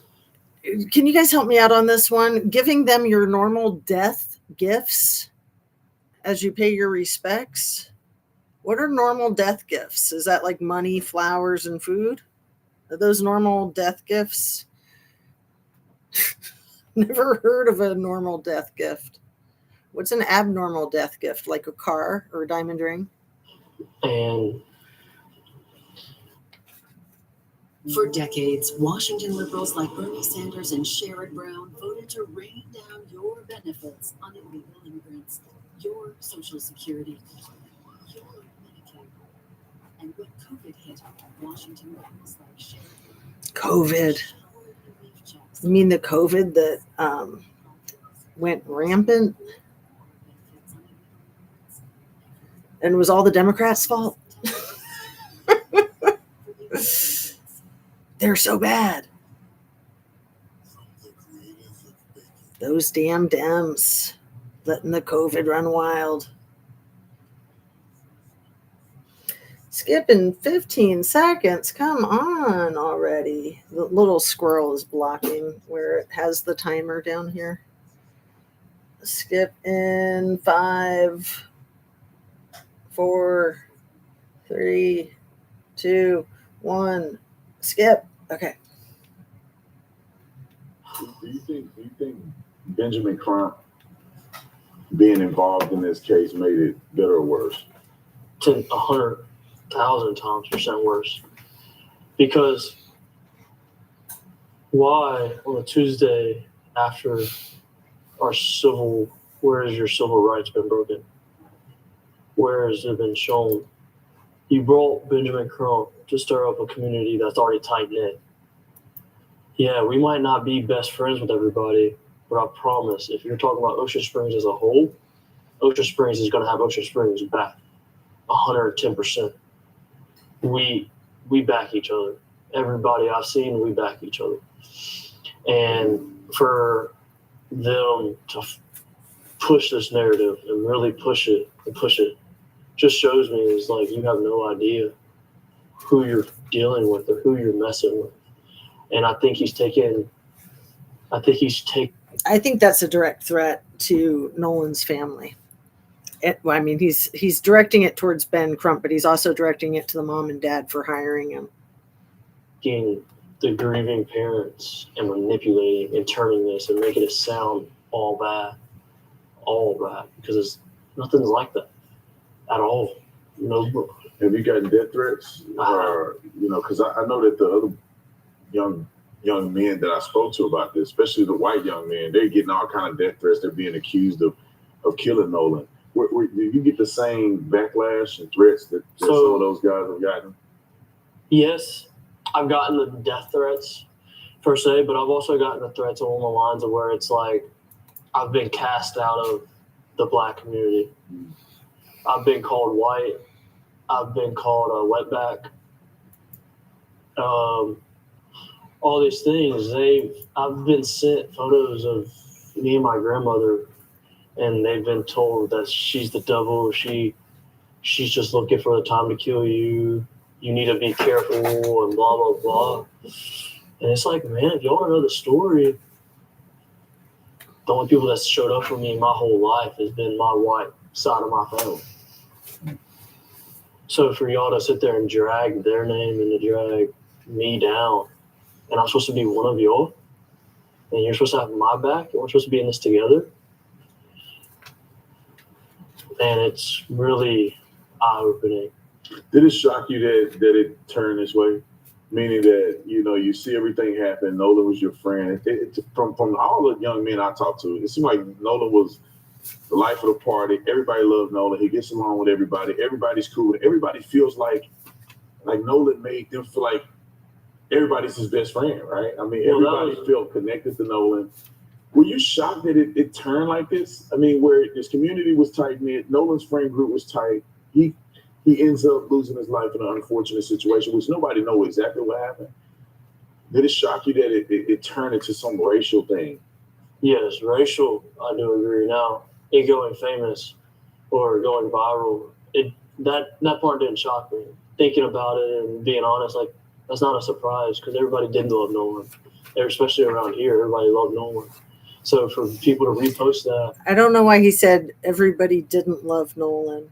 And then he says around here, everybody loved Nolan, which is true. Nolan was kind of a local celebrity. Again, and Friendly Snake Annie, like Kylie. They know Nolan. I mean, they know he did not have one hateful thing in his heart. And racism, no. That was a shock. That was a complete shock from his mom and from his stepdad. Like, that's a shock. That's an utter shock because it's like, first off, I don't know how to word this. Nolan wasn't fully black. Nolan's mixed. Nolan has a little bit of Asian in it. Mm. You don't hear that though. You don't. So to turn it as like somebody's harping down on Nolan because of the color of his skin, you don't know us. You don't know our community. It's crazy that people are just running with a lie. And it's so easy for people to believe it from the outside, looking into Mississippi's history, per se. But it's like, you're looking at... Yeah, Emmett Till, ring a bell? History. Let's go to each state's history. I bet they're not the best with black people. Like, people change. You learn history so you don't repeat it. Everybody knows that. What's the craziest lie that you've seen floating around there about this situation? Okay, you guys, take note of this. This is at the 1:42 minute. I've been waiting to get here. And this isn't talked about a lot. And this is really interesting. He's about to say basically that the craziest lie about this whole situation is that my buddy was his lover. Did you ever catch that? I know there's a lot of mysterious things, but like, what to you, what's the craziest thing that you've heard somebody say about this? That my buddy in the photo was his lover. Yeah. That was wild. I don't know which buddy he's talking about. I'm thinking probably Eric with the long brown hair, because he's the one who's like got his hand on Nolan's thigh. But I don't know. It's interesting because I've wondered about any kind of like vibes like that, just like I wondered about that with Kylie with Scammy. I've put that out there a little bit on this case with Nolan and those guys. That's been the utmost craziest, because it's like, what? Like, where'd you get that from? Again, I think they got it from the hand on the thigh and all this relationship with Nolan's speech. My relationship. I mean, also the lies of just how racist Mississippi is, or how racist the coast is, in Ocean Springs, and Yeah, no. You don't. Let me just say, I think I've shared this with you guys once or twice. When I lived in Malibu, California in the late 70s, early 80s, it was the most racist place I've ever lived in my life. You don't know this, man. Like, you have no idea. And what I thought was crazy from the beginning was he's the only black person on the boat. He's the only black person on the island. No, not at all. Like, not once. Like, where'd you get this background information from? How many people were on that island from your vantage point? On the 4th of July? Yeah. Thousands? 13 miles? Like, I mean, you're talking hundreds and hundreds of boats that are carrying minimum 4 to 8, 9 people. Like, I'm talking like on the lower end, and we're talking about smaller vessels here. Man, if I had to take a rough estimate in my area of the island that I was in, 400, 500 people easy. If I'm taking an actual estimate of 400 to 500 people easy. In our group, in the group of, I would say, young adults that were in the group of Dolan Wells, 100, 150, 200 people. So the idea that... So their friend group that was 10 or 12 just bumped up, just swelled, just grew and grew and grew to over 100. Just Jackie, starting from the beginning. Hello, my dear. So Anna B says, I've never been to Malibu, but I don't doubt it. And in my experience, it was all of Los Angeles because we first lived in Beverly Hills, then we lived in Malibu, and then we lived in Venice Beach, and it was just an LA thing. It was very racist, I mean, somebody like O.J. Simpson gets a pass because he's a millionaire. But how are you, Just Jackie? And do I need to give you a shout out for donating some money to my PayPal account? But I'm going to give a shout out to everybody who's here on the live and on the replay crew. Thanks for supporting my channel, whether that's by watching, with a like, with a donation. It all adds up. It's all good. Thank you. Nolan went out with 4 white boys, and they took him to a deserted island, and he was allegedly last seen with a girl, and they just abandoned him. What do you say to that? No. From the time they left, including myself, and also when I left the island, I could have named 50 people I really trust behind the helm of the boat that Nolan knew, that he could go talk to. Even if he was left, there was tons and tons of people out there. There was 10 boats that camped out at. Funny the way he said, even if he was left, because he knows that he wasn't left. But if he was, theoretically. Horn Island. I know a boat that didn't leave Horn Island until 8 o'clock that night. Nobody would have ever seen, nobody would have ever left somebody on Horn Island. That's a place that everybody loves to go and hang out. That's their peace. Nobody wants to see anybody out there, especially in the boating community. And I can speak on that, like, genuinely. I grew up in it. That's absurd. Got to protect you guys from that ugly mug. Can you help me understand the fight a little better? Because I interviewed Warren, who's your friend, and he had made mention that his brother was involved in the fight. So can you explain who actually started fighting, and were you fighting his brother, or were you fighting somebody else? Like, how did that happen? Yeah, and I can see now, especially, it's all been blown out of proportion. But so originally, I'll go back a couple steps. Me and my girlfriend, I wouldn't even call it an argument. She was upset that I lost the lid to her koozie. I dropped it in the water. Generally speaking, that's how it started. And I dropped her new koozie in the water. And so she started to let me hear it. and basically told me I was paying for it, and she was really upset with me and mad about it, and I needed to kind of sober her up a little bit. And so we're walking back, and during that time, this guy that I'm not friends with, I know of him. I don't know him. I didn't even recognize him when I got in an original fight. He had butted himself into my conversation and basically was telling me Original fight, was Tracestin involved in 2 fights? how I needed to handle or address the situation with my girlfriend. And man, we weren't even yelling at each other. We weren't arguing. It was more on, Which is a typical race thing, that in this area in particular in Mississippi, when a black man is dating a white woman, white men will intervene and tell the black guy how he's supposed to treat the white woman. So I hear. so I literally told her, I was like, man, I just want a beer. And she was like, well, go get one, blah, blah, blah. Well, when I said that, she ducked her head underwater, and he had walked up, and he told me that I needed to watch how I talked to my girlfriend. And I looked at him, and she had ducked her head underwater, and he walked up.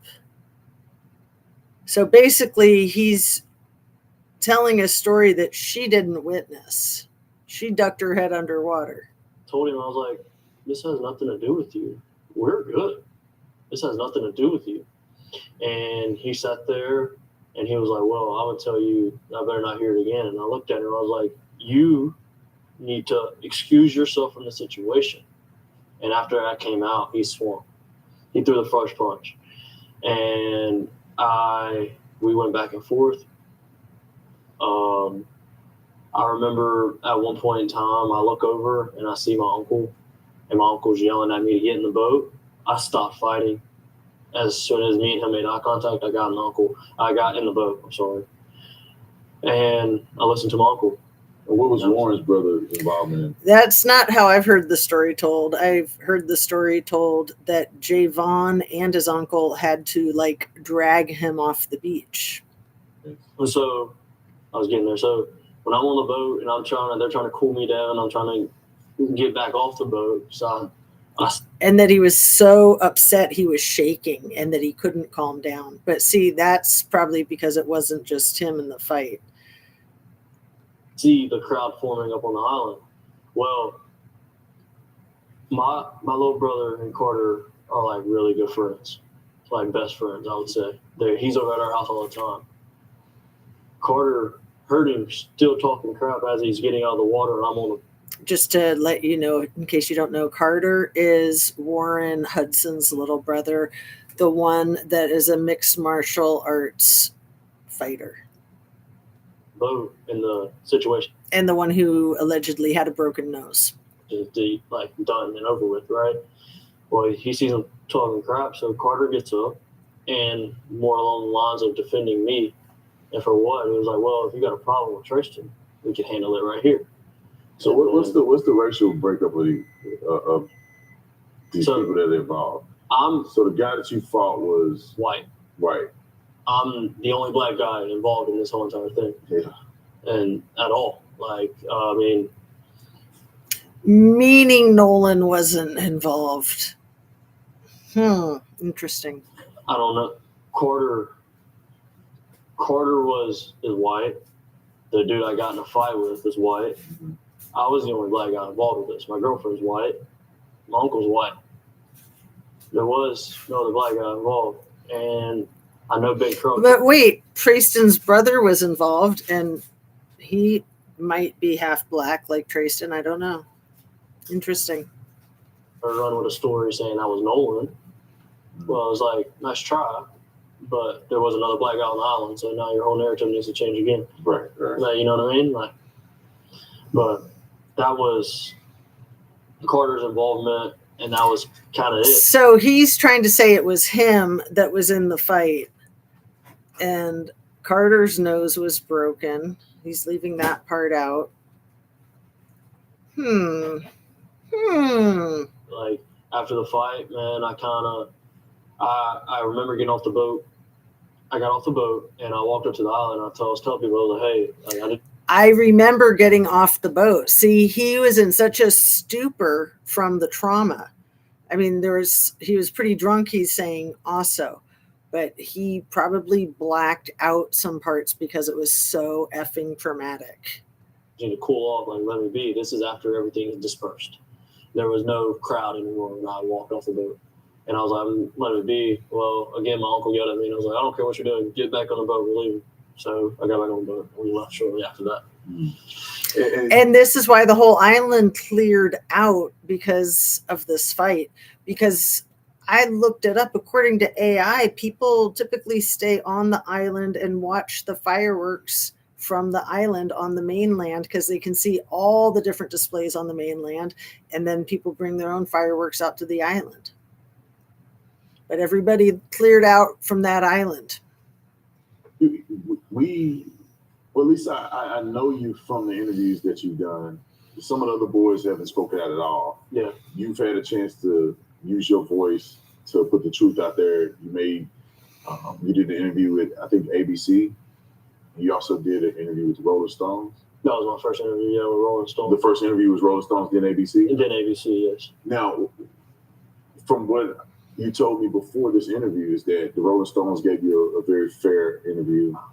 Seemed like the young lady who interviewed you articulated very clearly what you told her with no fluff, no nothing added. And she cared. She really did care. And she made sure that what she was telling was the complete truth behind everything with me, with my uncle, and then also fact checking on her side as being in media. And it all aligned, man. And when they came out with that, it was really genuine. When I felt that, it brought me to tears because it was like, that's the truth. That's exactly how it needed to be worded. And I appreciated her. I appreciated her a lot. And we took her out to Why would it bring him to tears just talking about this scuffle that he got in with a white guy? Telling that to Rolling Stone brought him to tears because they were so truthful about it. This morning to do another little bit. But she's done well, and that's the truth. Her story is nothing but the truth. Now, ABC, on the other hand. So help me God. Did they treat you fairly, or how did they go? So I don't want to say they treated me unfairly. The quotes that he used in the article, he did ask me for my permission on it. And I gave it to him to an extent. I changed up some stuff, and that he initially didn't change when he came out with it. And then the voice recording, that's really what gets me, because that's what the main people are listening to, right? They're not going in and reading in depth in the article. The voice recording, he's talking about the CETO call and the background noise. And I think these interviews happened right after the CETO call was released, like the day after. Or maybe they were dropped the day after. Maybe they happened before that. I'm not sure. But there's definitely a correlation there. It's like, oh crap, we better put something out there. Really control the narrative. They're just going off of, well, what's on TV. People don't like to read these days. But it's true. How they made that and cut a lot of my voice sounded horrible. Sounded bad. I didn't like it. I didn't like that side of it. But it already aired, so what was I gonna do? Really? And at one point, I could have sworn you said that you didn't feel comfortable during the interview on camera. Yes. And did you do that because you didn't want to be visibly? He's got his hand like this towards Tracestin. So the side of that, and I didn't want to be on camera for two main reasons. I never wanted to do an interview and get famous. I never wanted any attention, per se, famous attention. I never wanted to get famous. Everybody wants their 15 minutes of fame. But this would be infamous, which is very different. I don't care about the negative side. Nobody wants to be infamous. well, not nobody, but most people don't want to be infamous. I'm doing what I think is right. I never wanted any positive attention, let's say. All I wanted to be is for my guys to know that I had their back and I got Nolan's back. And I didn't want the investigation on, especially on social media side, I guess, and with Ben Crump and their legal team, to go down the wrong path at all. That was my sole purpose, is to tell the truth and to clear up lies. When I talked to ABC, they wanted to do an in-person interview, and I told them no. I told them no because No way. First, I'm getting death threats, and I don't like them. It is what it is. I'm not putting myself out there any more than I need to. And I'm not sitting behind a camera and so for somebody to watch me talk about my best friend. And I told him, I was like, if you want to do an article, it's okay. I'll talk and you can do the article on that side of it. I never originally wanted to go on TV, period.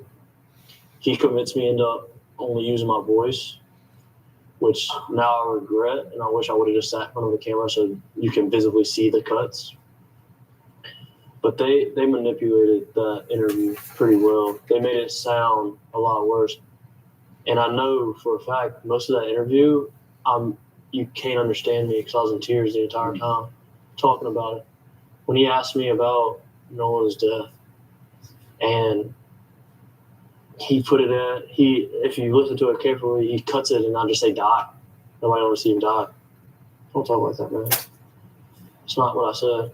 I did say died during at one point in our interview, but I said we didn't want to see his life being taken from us. Period. They didn't put that. We didn't want to see his life being taken from us. So he's talking about his quote that hit everybody the same way it hit me. We didn't want to see Nolan die like that. I think those were his exact words. Nobody wanted to see Nolan die like that. What? They almost made a different narrative to where it's like now people are coming out and lying. And it's like, man, no. Your words, dude. Your words. If you were gonna, I remember I was like, I could have sworn he said he didn't want to be on camera, and they put your picture all over the news. I mean, how did you feel about that? Was that something that you were okay with them doing it, or? I kind of accepted it. I accepted it because I gave Rolling Stone permission to do it. So I know that's where they probably got that original photo of me and him standing next to each other. But still, that's kind of weird that you tell them, oh, I don't want to, even if you gave you the permission with Rolling Stones, you go, I don't want to be on camera. And they put your picture up there on camera anyway. I agree. It is weird.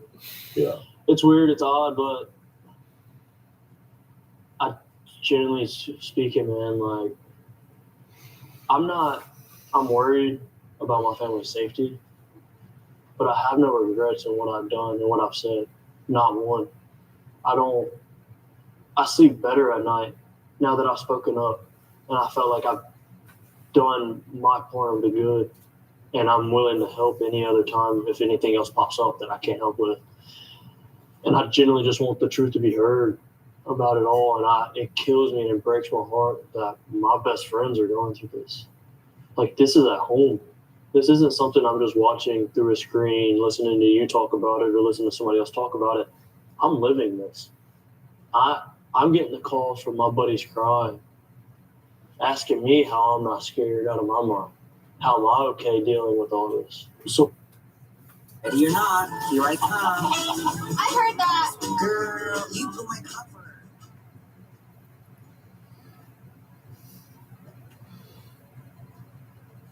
Kate Spade. Crazy what happened to her, huh? David Spade's sister, the comedian, BFFs with Heather Locklear. And Heather Locklear isn't directly related to the Donald Trumpster fire. Through Marla Maples. I think Marla Maples is her aunt or something like that. Isn't that funny? All these people know each other. The rich and the famous.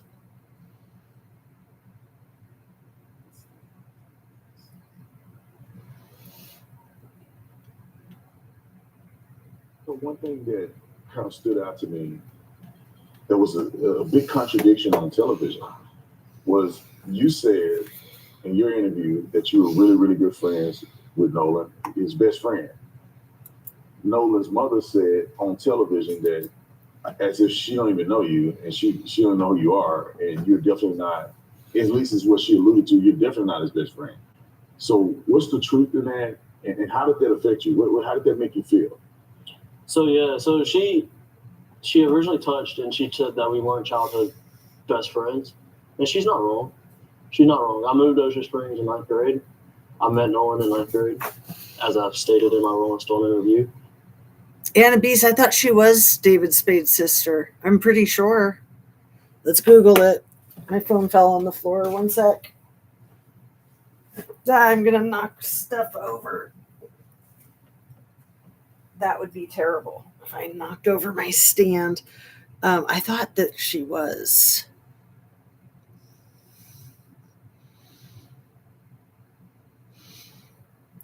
Was Kate Spade David Spade's sister?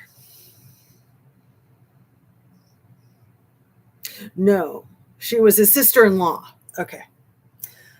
Well, glad we got that cleared up. So we're both right. Kate Spade was married to Andy Spade, who is the brother of actor and comedian David Spade. Kate and Andy married in 1994, co-founded the fashion brand Kate Spade New York together. So thanks for clearing that up for me. Did I clear it up for you too? Isn't that fascinating? It's pretty wild. And then especially the thing about Marla Maples, Heather Locklear, and the president. Nolan was my best friend, though. She can believe it or not, that was my best friend. No, me and her never had a sit-down, in-depth conversation like me and you're having now. It was always, hey, how are you doing? I've been to her house multiple times. I've taken Nolan to school multiple times. I've left my vehicle at her house multiple times, even including the new vehicle I just got. Has gotten left at her house for 2 days. And I just got it. I haven't even had it for 4 months. My vehicle before that stayed at her house for almost a week. Me and her son went on trips together. We went to Florida for spring break together. You don't know me? I'm in all these homecoming and prom photos as our whole friend group. Me and Nolan are standing next to each other.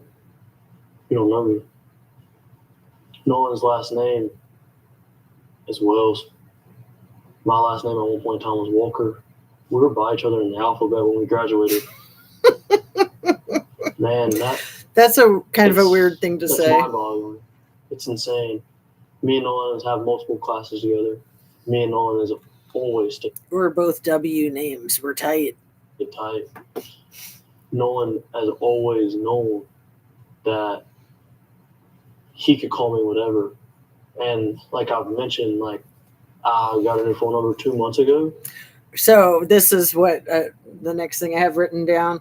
Nolan was the only one who had his new phone number. This is kind of weird. Like, it's kind of like he got a new phone for some specific use, like a burner phone. Was this a burner phone? The only person who had his new phone number was Nolan. Check it out. This is crazy. Nolan was the only friend that had my phone number out of the friend group, and I still call them my best friends. But we communicate on other social medias. But it's like Nolan called me on the day to meet up with me on the 4th out there. But we weren't good friends. We weren't close friends. And when I say best friend, man, I don't want to take away anybody. So were you one of the last people that he called? That would make you a person of interest. How close they were to Nolan. But when I think of a best friend, I think of Nolan. Somebody I can call, somebody that I've stayed up and I've cried to. That was one of my best friends, generally speaking. She might not think it. That's okay. Me and Nolan knows where we stand with each other. And period, and Nolan knows that. Yeah, I appreciate you sharing that. With interviewing with me, right? You know, we came out here to Mississippi. We just wanted to give the boys a voice, give you guys a voice. And I'd say all of I kind of think I should replay that part where he says that Nolan was the only one who had his phone number, because it sounded like he might have said, I'm not sure, that Nolan called him when they were out there on the island. I think, maybe. So let's rewind it for just about a minute. Yeah, just about a minute. Right there. But we weren't good friends. We weren't close friends. And when I say best friend, man, Right. that's mind-boggling. It's insane. Me and Nolan have multiple classes together. Me and Nolan has always stayed tight. Nolan has always known that he could call me whatever. And like I've mentioned, like I got a new phone number 2 months ago. Nolan was the only friend that had my phone number out of the friend group, and I still call them my best friends. But we communicate on other social medias. But it's like Nolan called me on the day to meet up with me on the 4th out there. But we weren't good friends. We weren't close friends. And when I say best friend, man, I don't want to take away anybody how close they were to Nolan. But when I think of a best friend, I think of Nolan. Somebody I can call, somebody that I've stayed up and I've cried to.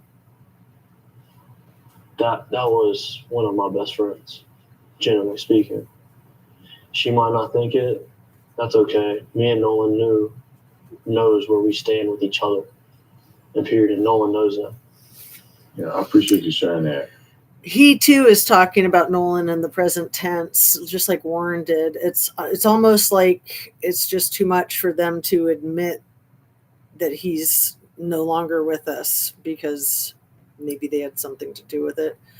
So he said, he mentioned him in the past tense and then quickly present tense. Let's rewind it for a second. Somebody that I've stayed up and I've cried to. That was one of my best friends, generally speaking. She might not think it. That's okay. Me and Nolan knows where we stand with each other. Knows. And period. And Nolan knows that. Yeah, I appreciate you sharing that. Nolan knows that. You know, with interviewing with me, right? You know, we came out here to Mississippi. We just wanted to give the boys a voice, give you guys a voice. And I'd say all the other outlets that you could have spoken to, why do you? None of them have taken polygraphs, but Race Baitem Tatum tried to convince Nancy Grace that they took something like a polygraph.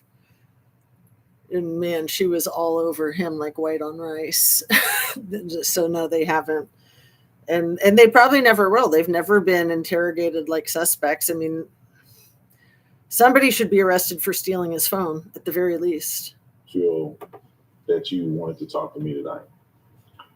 Honestly, I'm a big fan. I know when I look at news articles, big news articles, obviously, and then I know you've talked on them, I make sure I go I watch the full thread of videos. I think our morals align alike. And when we spoke off camera, morals or lack thereof. So I'm just going to go out on a limb here and say that Tracestin is his only black fan. Like, it didn't seem like you were out here like another news reporter that just wanted the next big story. Like you just said, it's like you generally wanted us to have a platform to be able to speak and to be able to tell the truth. And that's what I like. And I know, I don't know, talking to Warren and knowing Miss Katie and being close to them and them trusting you was like, okay, I can sit down, I can have this conversation, and we can go through it. So Miss Katie sat down and had an interview with Race Baitem Tatum. Miss Katie, let me rewind that. That's crazy. Because we're never going to see that interview, are we? We know that he didn't land in the position that his body was placed, lividity. Yeah. Okay, I'm back from the pharmacy and gas station. Oh, hey, Josh. Nice to see you back. And yeah, we're trying to get to the end of this video here. Yeah. Miss Katie and being close to them and them trusting you was like, okay, I can sit down, I can have this conversation. So Miss Katie interviewed with Baitem Tatum. Who else was the other person he said? Platform to be able to speak and to be able to tell the truth, and that's what I like. And I know I don't know, talking to Warren and knowing Miss Katie and being close to them and them trusting you was like, okay, I can sit down, I can have this conversation, and we can go through it, and we can. So he'd already interviewed Warren and Katie. Have the interview on camera, and people can see me, really, I guess you could say, and talk about it and whatnot. I appreciate that. I really do. And again, with the big sniff, makes you wonder.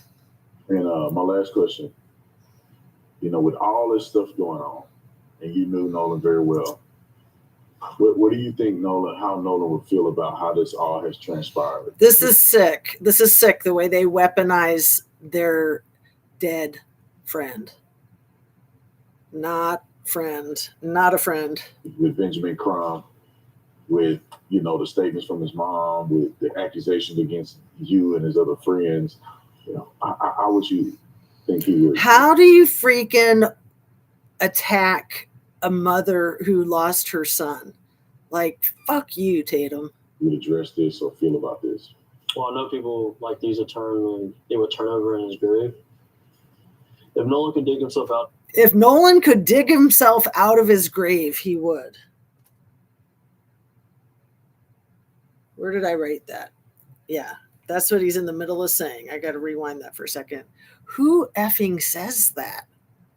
If Nolan could dig himself out of his grave, he'd be so mad at the way his mom is turning this into a race thing and hiring Ben Crump, that being the peaceful pacifist that he is, he would be like the Incredible Hulk coming out of the earth. How would you think he would address this or feel about this? Well, I know people like these would turn over in his grave. If Nolan could dig himself out of his grave right now, he would. No doubt. Nolan would be livid is an understatement. But he doesn't get mad. Never want anything pursued this way at all. Bullshit. I think he would be really upset with his parents about how they went about the situation. I think he generally would. I don't think he wouldn't support it. I know Bullshit. Bullshit. He would want justice. I know he wouldn't support any he would of it. Absolutely want justice. I think he would want the truth, and he would search for answers, but he wouldn't go about it like this. He wouldn't let us get dogged out like this. If no one could have spoken. Oh, I think he's letting it. I think that he is the power of his spirit. I think he's letting it. And saying, y'all are on the wrong path. Generally speaking, he would be mad. Like, he would be mad. And I don't understand how people don't see that. And how because you've already said he never got mad about nothing. Never got mad about nothing. He was a peacemaker. Is the interview with Katie out there? I don't think it is, Annabise. We're just okay with even some of his, I guess you could say, other best friends, man, how they're coming out and how they're acting behind it. It's like, man, Nolan was never like that. Nolan was an aggressive, threatening person. Don't get me wrong, Nolan would defend himself if he needed to defend himself. Nolan was loving and kind. Nolan was the furthest thing from a fight. Furthest thing from a fight. And I remember personally, I was in a heated argument and Nolan comes up, crack a joke, and I'm like, bro, it's not even worth it. Like, come on. And it's like, that just shows his character wouldn't be like this. I know he wouldn't want people chanting at his funeral. I know that for a fact. I know nobody would. I don't know what people were chanting at his funeral. Do you guys? Want me or the rest of our friends to get dragged through like this. I know he would want all of us to feel comfortable going to that funeral, and all of us didn't because we're scared, and that says a lot. I don't think he would want the people that put him 6 feet under, removed from half of his internal organs. I don't think he'd want them there, actually. That says a lot. We're scared to go in our own town to who we call our best friend. We're all over his socials, man. Like, I don't know how you're discrediting and thinking that we could have hurt him. We could have known somebody that hurt him.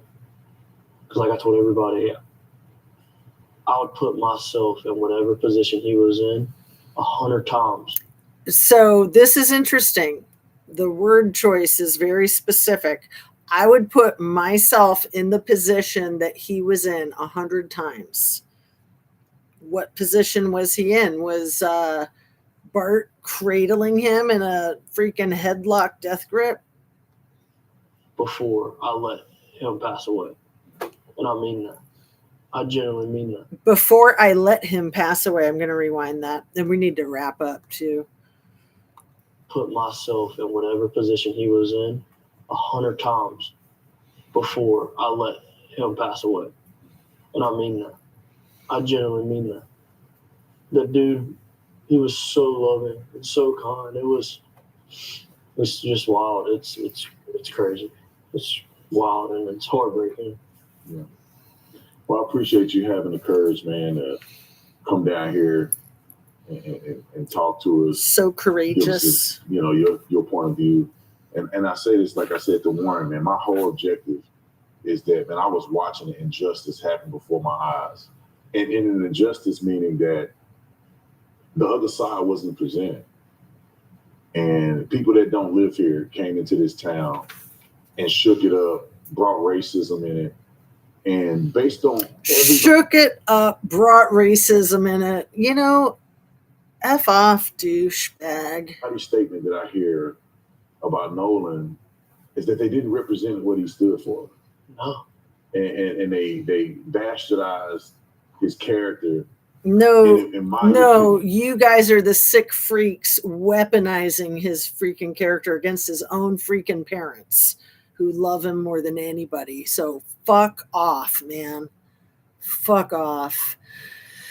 That sentence doesn't make sense. Oh, which sentence? Should I rewind a little? Yeah, we do need to wrap up. Anna Bees, it's Mississippi. What do you expect? Yeah, and I was watching the injustice happen before my eyes. And in an injustice meaning that the other side wasn't presented. And people The that other don't live side. here came into this town The other and side. shook it up, brought racism in it. And based on everybody's Yeah, I think that's the sentence you're talking about, Anna Bees. Tatum is dumb. He's a dumb guy. I mean, he went to college. He's educated somewhat. He's really stupid. that I hear about Nolan is that they didn't represent what he stood for. No. And they bastardized his character, and in my opinion, this is my opinion, to make money and build a GoFundMe. Wait, who's trying to make money? Who's trying to make money? The white kids have about $200,000 the last time I checked on his name for the friends of Nolan Wells. Instead of trying to actually get to the bottom of what happened to him. In none of this have I seen any of the activists pursue what actually happened. I love the way they use the word activists. Like, how about truth seekers, justice warriors, right? Degrees are just a piece of paper. Right. They can't teach you how to be smart in college. No, I've known people with doctorate degrees who are stupid mofos. Somebody could have seen something. And instead they're going after dead ends simply because of race, simply because of convenience. Instead of dead ends. You are dead inside. You are dead inside. Showing any other lead or any other notion of somebody knowing what happened to Nolan. So I thank you for coming out here, man. It took a lot of courage putting your face out there, putting your name out there, putting the statements out there. Some people are going to be mad at you. But I'll tell you, like I told Warren and all other boys, is that I got your back, man. You tell I me the truth. appreciate that. You've been a good man, doing what's right. I got your back. And I appreciate you, man. I appreciate it. Thank you. Okay. I want to wrap up pretty quickly because my daughter got off of practice a little bit early. Verdict. Okay, wait. What about your whiskey bottle in the background? Right, the Verdict whiskey. Yep, selling it. It's adrenochrome. LOL. That's hilarious, Josh. That's funny. Anybody who doesn't know what adrenochrome is, it's like a hormone that's released into your bloodstream when you're scared or excited. Adrenaline, right? It's basically adrenaline. And people in the cabal try to get the adrenochrome out of young people to drink it to keep them young, allegedly. Right? All right. Okay. So let me wrap up really quick. I just want to read a couple of the things I wrote down. I stayed with Nolan at my buddy's house. That's Warren's words. I stayed with Nolan. He says it like he was Nolan's babysitter. But I think that these two guys, Warren and Tracestin, much like Kate Cunio and Mags in the Kylie Rodney story, I think that they were gang stalking him. They were instructed to stay by his side, to know where he is, to get him to where they needed him to be for the friendly fight. That's what I think. Friendly Snake says, was fun being able to listen while I drove. Good to see you all. So lovely to see you, Annie. Thanks so much for coming in. And the other thing I wanted to say is that Warren had said that Katie texted him, and he screenshot the text for proof, that the last time she saw Nolan was when his friends were yelling at him to get into the boat. That was the last time she saw him, is when his friends were yelling at him to get into the boat. And she stayed back, meaning he didn't. He definitely 100,000% was either put on the boat or got on the boat. And there was a lot of commotion and a lot of chaos. And then they made the call because people were wondering what was going on. And people were probably videotaping and taking photographs. Some people on land, I think, called 911 and said, there's some kind of fight happening out here at Horn Island. I think more than one person called 911. So on that, peace out, my friends. Love you guys dearly. Thanks a million for being here and for watching and for keeping your foot on the gas pedal to get justice for these amazing teenagers who get taken out before they even get a chance to really spread their wings and fly. It's so messed up. So messed up. So this one here, it's backwards. This one is Eric. And there's the cross. He's got the cross on in this one and the white necklace. Nolan's got the red necklace and their faces are obscured. But that's not really Nolan. That's not really Nolan's face. This whole picture is AI. And then nobody's got a six-pack like that, or at least he doesn't. Look at Nolan's six-pack, man. It is so pronounced. It's hilarious. Anyway, this guy, who's this one? Who's that one? I think this one is Jax, I think. And then this one would probably be Wyatt. I'm not sure. It might be Warren's little brother. I always say his name wrong. Madison? I've never heard Madison for a boy. Is that his name? Let me look real quick. Because, I always get it wrong. I want to say Mason, and that's not right. And I don't think it's Madison either. Let's see. Who is Warren Hudson's little brother with the last name Seymour? Starts with an M. I know that. How come it's not doing it? Who stop. Who is Warren Hudson's brother with the last name Seymour in the Nolan Wells case?